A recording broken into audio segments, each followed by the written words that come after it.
आजीच्या पद्धतीचं मालवणी कुळिथाचं पिठलं. थंडीच्या दिवसामध्ये आजी नेहमी कुळिथाचं पिठलं आठवड्यातून एकदा तरी करायची. कुळिथाच्या पिठल्याला हुलग्याचे पिठलं असेही म्हणतात.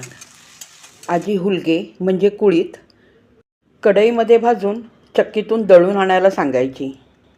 कुळीथ भाजून आणि चक्कीतून दळून आणलेलं पीठ आणि त्याचं पिठलं आणि त्याच्यात कोकम ती आवर्जून टाकायची. पण कोकममुळे पिठल्याची चव खूप छान लागते. तेलामध्ये राई, जिरा, कढीपत्ता, कांदा, हिरव्या मिरच्या आणि कोथिंबीर आणि कोकम घालून त्याची फोडणी करून घ्यायची. नंतर त्याच्यामध्ये चवीनुसार मीठ घालून घ्यायचे.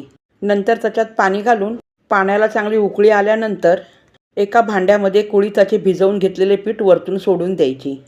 असे हे आजीच्या पद्धतीचं कुळिथाचं पिठलं तांदळाच्या भाकरीबरोबर खायला मस्त लागायचे. तुम्हीसुद्धा नक्की ट्राय करा. आजीच्या पद्धतीचं